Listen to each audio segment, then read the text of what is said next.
Sup, my beautiful people?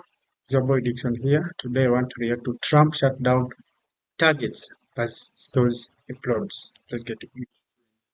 Thank you to Straight Arrow News for sponsoring this video. Target is taking a financial hit after dropping its diversity, equity, and inclusion initiatives. The retail giant has reportedly lost more than $12.4 billion in revenue. This comes as calls for... So, Target, they may have found themselves in a no-win situation trying to survive in President Trump's America. And not only has the brand inflicted itself with a controversial reputation based on some of what it promotes, tariffs and other Trump-era programs that protect American workers may be the final nail in the coffin of a company that just can't seem to stop offending its own customers. How many of you all shop at Target during the season of Lent? Don't go to Target for nothing. Scott is bothered Target did away with its DEI initiatives and promises it made. It doesn't take a PR expert to know that if you hire a Satanist to design a children's clothing line, people will get upset. That's exactly what Target did, and somehow they were surprised at the backlash. Does this type of public scrutiny pressure Target and other companies like it to make change? I think it does. You know, we've actually seen where Target has backed off in response to people's reaction to certain of their activities. Customers really don't like that confused positioning, and it's kind of trying to take a middle of the road position. The problem with being in the middle of the road is you end up getting knocked down from both sides. But the biggest problem that Target has right now is that they've built up this image for themselves as being very socially responsible and being responsive to DEI concerns. And for them to kind of turn their back on it, what it's done is it's alienated a big part of the group of people who typically Can Target survive in 2025 America? Let's wait.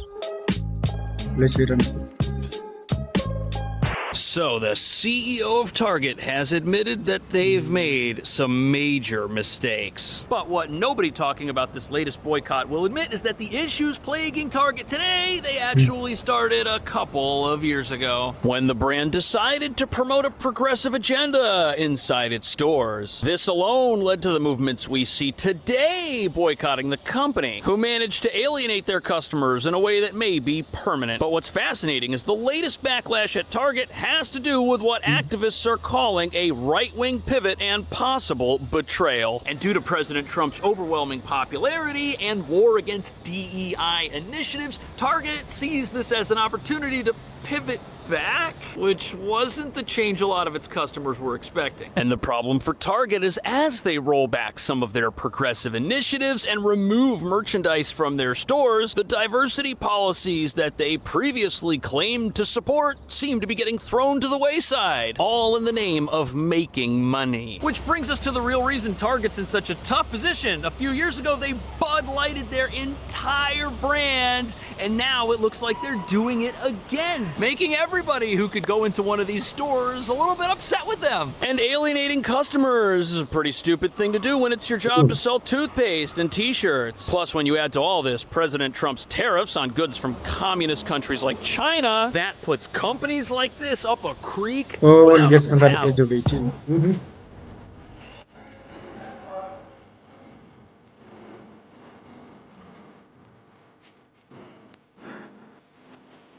Ooh.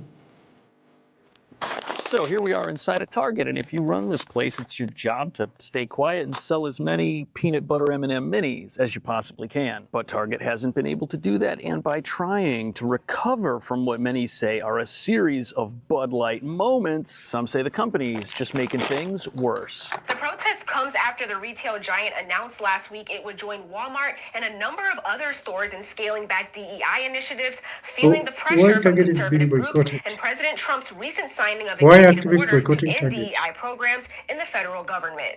We thought that they would hold the line. We thought that they would continue to stand. So there is a lot to unpack here, and none of it is good for Target. In fact, it all goes back to 2020 when Target decided to put itself in the driver's seat of the progressive movement in America. And according to this article, Target back in 2020 I'm trying to understand all progressive these, but I'm not policies which they thought were going to be great Why for are the business customers and give them boycotting a sense of Target? value Why is in President community. Trump But just days after President Trump assumed shut the down Oval Target? Office and signed off on a flurry of anti-DEI executive orders, Target announced they were concluding their 3-year diversity, equity, and inclusion goals. goals, making it look like Target was treating the movement it had just embraced as some sort of crutch to make money. But here's the thing, Target's already got a problem with traditional consumers who felt alienated by moves the company made just a few years ago, and now it looks like they're flip-flopping, and that flip-flopping is now offensive to the current base of Target customer. And they made the decision to bow down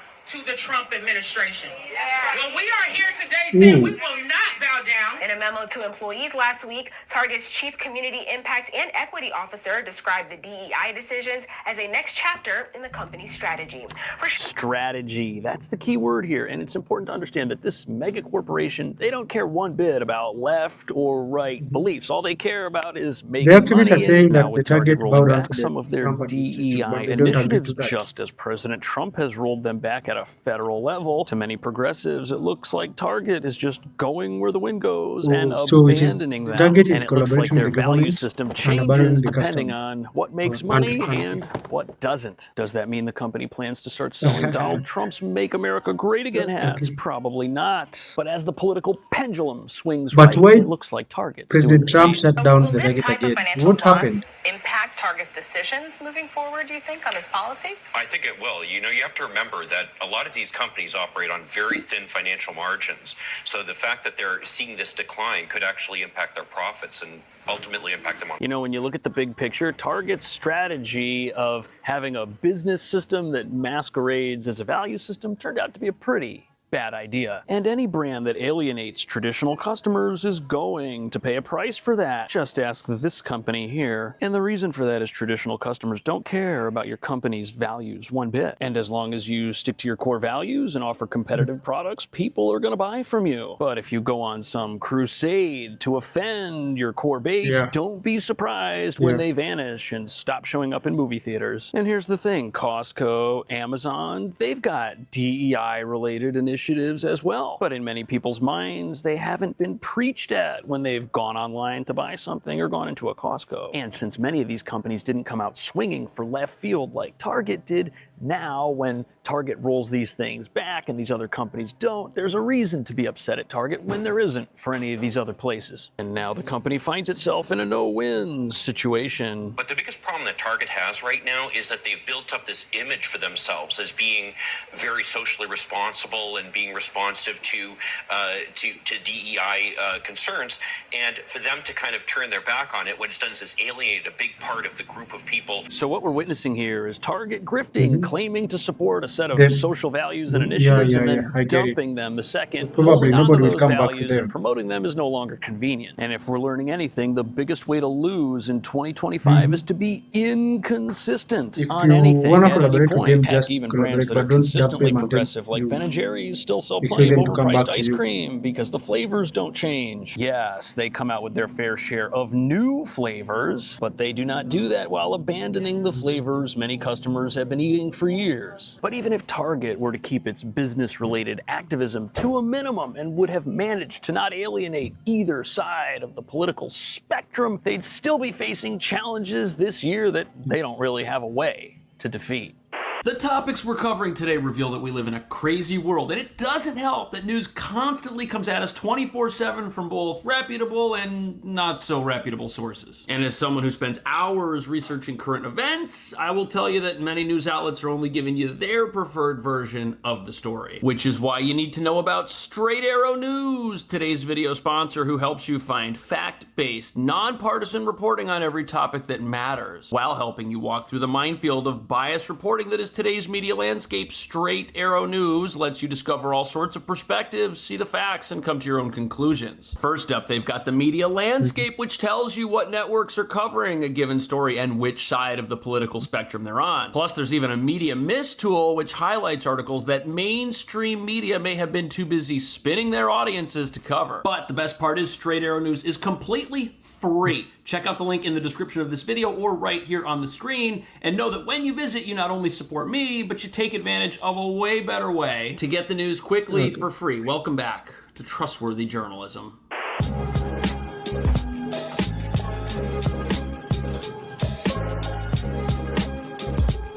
So tariffs, those are a major challenge for every retailer in 2025 right now. And here we are in the one part of the store where there's a lot of produce and a lot of items which may not be as affected by tariffs as some of the disposable discretionary items that Target usually sells. And the grocery section of Target reveals exactly how they're losing ground to competitors during these uncertain times. While shoppers aren't turning away from Target completely, Walmart and Costco's customers are spending more than they did 3 years ago. It helps that Walmart So the is the customers are nation's largest boycotting grocer by revenue. Target When you're a to the destination other for groceries, you have more opportunity to markets. get the customer to buy something else while they're in the So here's the deal. Customers are not exactly abandoning Target. There's customers in this store right now, but the problem is Costco and Walmart, they're seeing growth right now. They're doing better, and Target, if anything, is flatlining. And that's because, unlike Target, Walmart is the country's largest grocer by revenue. People also love the groceries and deals at Costco, especially their Kirkland brand. And the thing about groceries is that they're essential. We can't live without them, literally. And if you can get customers coming into your store every week to stock up, you can get them to buy other things as well. But if your groceries are non-competitive or just overpriced, like the world's Nobody greatest will come for coffee, it. which for some reason costs $1 more here than it does at my Somewhere local else. grocery Where store, customers are going to have to go somewhere else to where get these it is cheap. items, and they're going to form habits. Habits which do not Probably involve normal entering a say Target, which normal means they'll never see the Sagam, you products on the cannot just go buy shelves. something Therefore, how where can it they is buy them? And this isn't to say that Target expensive doesn't and sell a there's fair an amount of alternative somewhere where groceries. it They is cheap. definitely do. I'll They've go got for the several cheap one. aisles here of non-immediately perishable items.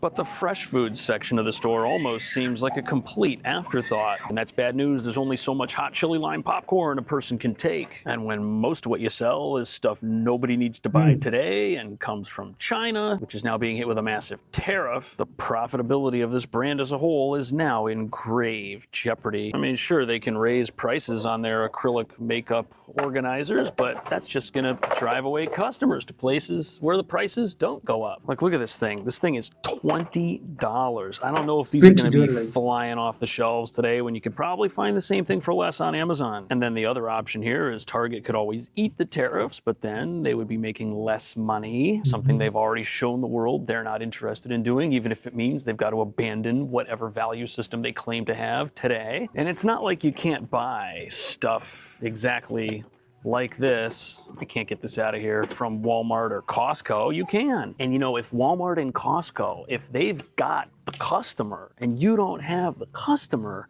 your items, it doesn't But really matter what customer price they're at, matters a does lot. it? Target has struggled If to you have have the loyal right things at the customers, right even time. if your For prices are example, with a little bit high, inflation, they'll it's seen still a buy from you. pivot to But you necessities like have paper less towels customers and food, and and it your had prices too are many still low, discretionary so items like home you'll goods have that people some weren't difficulties buying to at the same convince them. levels. And then again, it faced this inventory challenge when the port strike was threatened. The company faced a lot of Yeah, that's the problem for Target. It's one thing to anger the general populace with your corporate activism, but it's quite another to just be non-competitive and just not have good offerings. People are Yeah. going to walk away and they're not going to But come back. yeah. It's going to take a long time to get those customers back. And if you go to a store and see empty shelves, you're not going to go back because you just wasted your time. If you waste somebody's time on the wrong day, it could take 10 years to get that person back. But speaking of wasting time, it's not just empty shelves like this one that have customers thinking twice about these stores. And while the great thing about Target is you don't need a membership to shop here, the bad thing is that it's inconvenient. You've got aisle after aisle of items locked up in this store, and if you want anything, you gotta wait for somebody to come get it for you, which is no fun when you just have to have your $89 toaster right this second. And as it turns out, Costco, with its membership ID system, that's actually helped them avoid a lot of the shoplifting problems places like Target have. Because everyone in the store not only paid money to go in there, but they're on camera and they had to show ID. You do those three things, boy, people are going to be very, very scared of taking anything that doesn't belong to them. But now the question is, what steps could Target take to fix the For mess themselves, it yeah. looks like It would they've cost them a created lot. for themselves? They're Probably going to more have to time get for back them to to the get back basics. their That's what they're going to have customers. to do. They're going to have to ditch the corporate activism, which everybody in the country now knows was never real to begin with. All they do is care about money, and they got to get back to saving people money and stop wasting people's time. If they can do those things, people are going to come back. And if Target were saving people money and they were the best deal in town with the best groceries and the best things that people need to survive at the lowest prices, they could have shelves full of whatever they want in other parts of the store, and customers generally wouldn't care. They would still shop there because they'd be saving money. And as long as the brand doesn't go out of its way to offend people and then offend other people trying to correct the offense they just created, most people aren't going to have a problem with the store. That's why they don't have a problem with Walmart or with Costco or with Amazon that may have similar initiatives or even sell similar types of products. But what do you think? Did Target see the results of the 2020 election and think that there was a permanent demographic shift in America? Did they overreact to what they thought was a trend, and are they now paying for that as they try to undo their corporate activism while still claiming to have all of the same values? Let me know. Thanks for watching. guys. I'll see you in the next video.